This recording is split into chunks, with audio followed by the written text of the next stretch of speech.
साल था 2019 और दिन 1 मार्च। दुनिया के लिए रोज की तरह ये एक आम दिन था, लेकिन साउथ एशिया में दो देशों के बीच जो हो रहा था उससे एक बड़ी जंग की आहट साफ सुनाई दे रही थी। पाकिस्तान और भारत एक बार फिर आमने सामने थे और इस बार जंग की वजह बनने वाले थे विंग कमांडर अभिनंदन।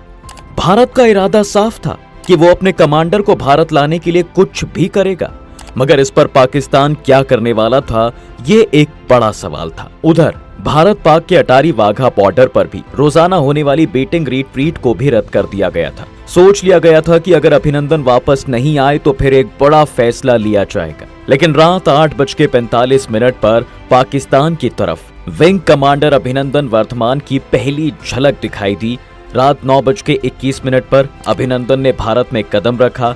58 घंटे पाकिस्तान की हिरासत में रहने के बाद उनके पहले शब्द थे, अपने देश में वापस आकर अच्छा लग रहा है। लेकिन इन सब में एक सवाल ये था कि आखिर ऐसा क्या हुआ जो पाकिस्तान भारत के इस जाबाज सैनिक को वापस करने के लिए राजी हुआ। दोनों देशों के दरमियान ऐसा कौन सा जियोपॉलिटिकल शतरंज खेला गया जिसे आज भी सीक्रेट रखा गया है, और आखिर अभिनंदन के साथ उन 58 घंटों में ऐसा क्या हुआ था, जानते हैं सब कुछ आज के इस वीडियो में। दोस्तों, विंग कमांडर अभिनंदन की पाकिस्तानी बॉर्डर में पहुंचने की कहानी शुरू होती है उस बालाकोट एयर स्ट्राइक से जिसने पाकिस्तान की नींव को हिलाकर रख दिया। उन्होंने सपने में भी नहीं सोचा था कि जब वो चैन की नींद सो रहे होंगे तब भारत उनके पैरों से जमीन खींच लेगा। और ऐसा भारत क्यों कर रहा था? इसका जवाब था पुलवामा अटैक। दरअसल हुआ यह था कि 14 फरवरी 2019 को जम्मू कश्मीर के पुलवामा में सीआरपीएफ के काफिले पर आतंकी हमला होता है। देश के 40 जवान शहीद हो गए थे। इसी के जवाब में भारत ने भी प्लान बना लिया था कि वो पाकिस्तान को सबक तो सिखाएगा। इसलिए उसके करीब 2 हफ्ते बाद 26 फरवरी को रात को इंडियन एयरफोर्स ने बालाकोट एयर स्ट्राइक को अंजाम दिया, जिसके तहत 12 मिराज विमानों ने एलओसी से 80 किलोमीटर अंदर पाकिस्तान में घुसकर वहां मौजूद मिलिटेंट ग्रुप के आतंकी अड्डों को तबाह कर दिया। अब रात को पाकिस्तान को इससे पहले पता भी चल पाता, उससे पहले इंडियन फाइटर पायलट्स वापस अपने बॉर्डर पर थे। भारत के इस कदम से पाकिस्तान में विरोध उठ चुका था और इसी के जवाब में अगले दिन सुबह 9:52 पर पाकिस्तान एयरफोर्स इंडियन टेरिटरी में घुसकर हमला करने की साजिश बना चुकी थी। उधर इंडियन एयरफोर्स ने भी ट्रैक कर लिया था कि पाकिस्तान से 10 F-16 फाइटर जेट्स ने उड़ान भरी है। इसलिए पाकिस्तान के ये विमान जब भारत की बाउंड्री में घुसे तो तुरंत जमीन से उन्हें जवाबी हमला मिला, जिसके चलते 9 पाकिस्तान विमानों को तो जल्द ही सीमा में लौटना पड़ा। इसी बीच एक पाकिस्तानी F-16 ने भारतीय सेना के ऑयल स्टोरेज को भी उड़ाने की कोशिश की। बस इसी का बचाव करने के लिए भारत की ओर से MiG-21 बाइसन भी मैदान में उतर गया और इसी मिग प्लेन में थे हमारे जाबाज विंग कमांडर अभिनंदन। आसमान में इन्होंने अपने दुश्मन को जबरदस्त टक्कर दी। इसी के तहत F-16 और MiG-21 में ऐसी खतरनाक डॉग फाइट हुई कि इस लड़ाई में F-16 के परखच्चे उड़ गए। हालांकि बाद में MiG-21 भी क्रैश हो गया, लेकिन अच्छी बात यह थी कि सही समय पर अभिनंदन ने खुद को इजेक्ट कर लिया और पैराशूट से नीचे आ गए। वो बच तो गए, लेकिन अफसोस इस बात का था कि वो भारत की बाउंड्री में उतरने के बजाय पाकिस्तान की सीमा में गिर गए थे। अभी घायल अभिनंदन जमीन पर ही पड़े थे कि इतने में ही उन्होंने शोर सुना और कुछ गांव वाले उनके करीब आ गए। यहाँ उन्होंने लोगों से ये पूछा कि ये भारत है या पाकिस्तान। गांव वालों ने कहा भारत है। अभिनंदन ने सच्चाई जानने के लिए कहा भारत माता की जय, जय हिंद, लेकिन गांव वालों ने कोई जवाब नहीं दिया। फिर अभिनंदन ने पूछा ये भारत का कौन सा इलाका है। तब एक ग्रामीण ने कहा था होरान गांव पीओके। ये गांव भारतीय सीमा से 7 किलोमीटर दूर था। अभिनंदन ने कहा मेरी पीठ में चोट लगी है, क्या मुझे थोड़ा पानी मिलेगा? ये सुनने के बाद कुछ गांव वाले पाकिस्तानी आर्मी जिंदाबाद के नारे लगाने लगे। अभिनंदन ने अपनी सर्विस रिवॉल्वर तान रखी थी। गांव वाले अभिनंदन पर पत्थर बरसाने लगे। अभिनंदन समझ गए कि वो पाकिस्तान में हैं और अब उनके लिए मुश्किलें बढ़ने वाली हैं, इसलिए उन्होंने हवा में फायर किया और वहां से भागने लगे। इसी बीच गांव वाले भी उनके पीछे लग गए। अब ले देकर आधा किलोमीटर भागने के बाद अभिनंदन एक तालाब किनारे पहुंचे। उनके पास कुछ सीक्रेट डॉक्यूमेंट्स थे जिन्हें उन्होंने पानी में भरकर खराब कर दिया। कुछ डॉक्यूमेंट्स तो वो खुद खा गए ताकि वे दुश्मन के हाथ ना लगे। इतने में गांव वालों ने भी अभिनंदन को पकड़ लिया और मारपीट करने लगे। इसी दौरान किसी ने पाकिस्तान आर्मी को खबर दी थी कि भाई भारत का एक पायलट यहाँ गिरा है। जल्द ही आर्मी के 2 जवान या अफसर वहां पहुंचे और वहीं पर उनसे पूछताछ करने लगे। जवानों ने पूछा कि आप कौन हैं? अभिनंदन ने कहा, मैं विंग कमांडर अभिनंदन, आईडी नंबर 27981। इस वक्त अभिनंदन की आंखें सूजी हुई थी, चेहरे से खून बह रहा था।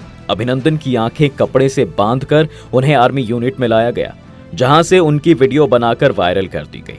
इधर अभिनंदन भले ही पाकिस्तान के पास थे, लेकिन भारत भी अपने इस सैनिक को बचाने के लिए पीछे नहीं हटने वाला था। उनकी तरफ से अभिनंदन को वापस लाने की कई कोशिशें की जा रही थी। अब आगे बढ़ने से पहले हम आपको बताना चाहेंगे कि आर्टेरियम आपके लिए लेकर आया है मेडिटेटिंग शिवा की अद्भुत मूर्त, जो आपके दुखों को दूर करके आप में एक नई ऊर्जा का संचार करेगी। तो अगर आप भगवान शिव को अपने जीवन का हिस्सा बनाना चाहते हैं और हर वक्त एक पॉजिटिव एनर्जी को फील करना चाहते हैं, तो अभी www.thearterium.com पर जाएं और मेडिटेटिंग शिवा को अपने घर पर ले आएं। आप हमारा कूपन कोड मिस्टिका10 का इस्तेमाल करके 10% का डिस्काउंट भी ले सकते हैं और लिंक आपको डिस्क्रिप्शन में मिल जाएगा। चलिए अब कहानी पर आगे बढ़ें तो दूसरी तरफ पाकिस्तान में अभिनंदन से पूछताछ हो रही थी। पाक आर्मी मेजर उनसे जानना चाह रहे थे कि वो कौन है, उनका मकसद क्या था और कौन सा विमान उड़ा रहे थे। यहाँ अभिनंदन भी जानते थे कि वो ये जानकारी पाकिस्तान आर्मी को नहीं दे सकते, इसलिए उन्होंने किसी भी तरह की प्राइवेट जानकारी शेयर करने से मना कर दिया था। इसी दौरान होरान गांव के किसी ग्रामीण ने भाई सोशल मीडिया पर अभिनंदन का पकड़ने वाला वीडियो जो है वो डाल दिया। कुछ ही मिनटों में ये वीडियो भारत में भी देखा गया। भारत को कंफर्म हो गया कि अभिनंदन जिंदा हैं और वे पाकिस्तान आर्मी की कस्टडी में हैं। थोड़ी ही देर में पाकिस्तान आर्मी ने भी एक वीडियो वायरल कर दिया। इसमें वो विंग कमांडर अभिनंदन से पूछताछ कर रहे थे। ये एक प्रोपेगेंडा वीडियो था जो एडिटेड था। इसमें अभिनंदन पाकिस्तान आर्मी की तारीफ कर रहे थे। अभिनंदन का वीडियो वायरल होते ही भारत सरकार एक्टिव हो गई। तुरंत विदेश मंत्रालय ने एक्शन प्लान बनाया और पाकिस्तान को संदेश भिजवाया गया कि वो जिनेवा संधि के अनुसार अभिनंदन को वापस लौटाएं। दरअसल जिनेवा संधि के तहत किसी युद्ध बंदी को तंग नहीं किया जाना चाहिए, न ही डराया या धमकाया जाना चाहिए। युद्ध बंदी से सिर्फ उसका नाम, सेना में पद और यूनिट के बारे में पूछा जा सकता है। दोनों देशों के बीच राजदूतों के माध्यम से इस टॉपिक पर बात होती रही। भारत ने पाकिस्तान को संदेश भिजवाया कि अभिनंदन को कुछ हुआ तो ठीक नहीं होगा। भारत सरकार ने कई तरीकों से पाकिस्तान पर डिप्लोमेटिक दबाव बनाने की योजना बनाई। उधर पाकिस्तान भी इस मामले को संयुक्त राष्ट्र ले जाने की तैयारी में था, लेकिन भारत की सख्ती के आगे वो ऐसा ना कर सका। अब आप सोच रहे होंगे कि भाई आखिर भारत ने ये स्ट्रॉन्गनेस पाकिस्तान को कैसे दिखाई? आखिर हमारे पास ऐसा कौन सा तुरुप का इक्का था जो पाकिस्तान चुप हो सकता था? वेल, इसका जवाब था जियोपॉलिटिकल प्रेशर। दरअसल भारत का विदेश मंत्रालय वो हर कोशिश कर रहा था जिससे पाकिस्तान को घेरा जा सकता था, और इसी के तहत उन्होंने P5 देशों यानी चीन, फ्रांस, रूस, ब्रिटेन और अमेरिका के राजदूतों को बुलाया था। एक दिन में 3-3 बार इनसे बात की जा रही थी और इस बातचीत का उद्देश्य ये था कि पाकिस्तान पर दबाव बनाया जाए। जब इसी के तहत लगातार पाकिस्तान सरकार के पास अलग अलग देशों की ओर से फोन जाने लगे तो पाकिस्तान दबाव में नजर आने लगा। इधर भारत में अमेरिका के राजदूत केन जस्टर और ब्रिटेन के राजदूत डोमिनिक एक्सविथ ने पाकिस्तान में वहां के अमेरिका और ब्रिटेन के राजदूतों को बताया कि वो पाकिस्तान के वार्ताकारों को बता दें कि भारत झुकने के मूड में नहीं है। यदि उसे और गुस्सा दिलाया गया तो बात युद्ध तक पहुंच सकती है। इस बीच चीन ने मीडिएटर बनने की कोशिश की। उसने कहा कि वो भारत और पाकिस्तान में अपना रिप्रेजेंटेटिव भेजकर मामले को सुलझा सकता है।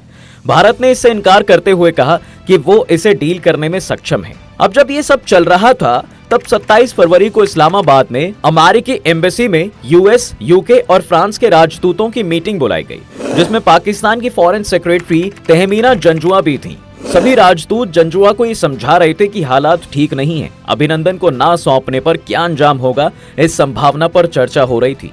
अचानक 5:45 पर जंजुआ के पास एक नोट आया।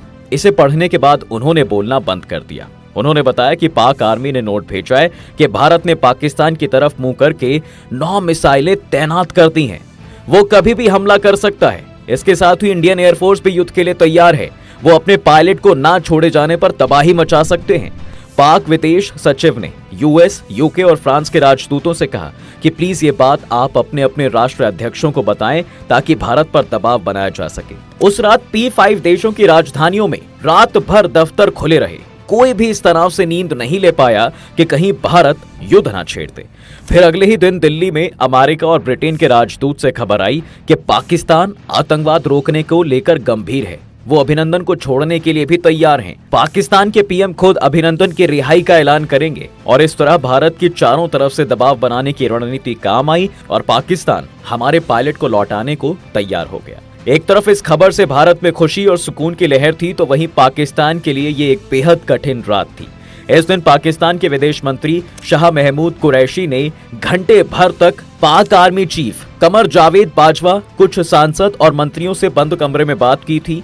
इस मीटिंग में इमरान खान को भी बुलाया गया था, लेकिन बाजवा और इमरान के बीच चल रहे मनमुटाव के चलते वो बैठक में नहीं आए थे। इस बैठक में विदेश मंत्री कुरैशी ने बाजवा से रिक्वेस्ट की कि खुदा के लिए आप उस पायलट को सलामत जाने दें, नहीं तो रात 9 बजे इंडिया हम पर हमला कर देगा। इस नानुकुर में ले देकर आर्मी और पाकिस्तानी गवर्नमेंट के बीच सहमति बन गई और इसी के चलते 28 फरवरी 2019 को दोपहर को पाकिस्तानी संसद में इमरान खान ने यह ऐलान किया था कि शांति संदेश के तौर पर हम भारतीय पायलट अभिनंदन को रिहा कर देंगे। इस स्टेटमेंट को पूरी दुनिया ने लाइव देखा था और उसके बाद तो मानो भारत में खुशी की लहर ही दौड़ गई थी।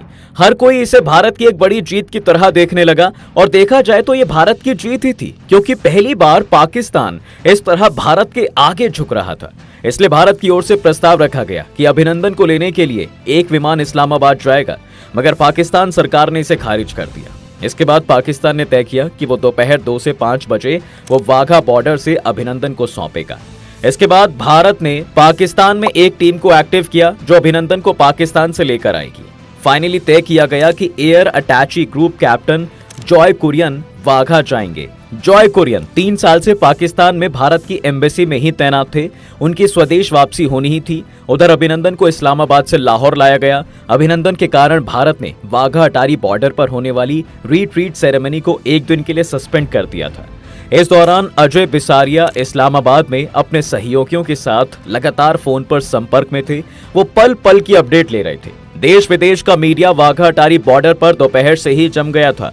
रात 9:21 पर अभिनंदन भारत की सीमा में पहुंचे और इसी के साथ भारत एक बार फिर डिप्लोमैटिकली पाकिस्तान से जीतने में सफल हो पाया। इसी के साथ हम आपसे अब विदा लेते हैं। वीडियो अच्छी लगी हो तो इसे लाइक और शेयर कर दें। चैनल को भी सब्सक्राइब करना बिल्कुल ना भूलें।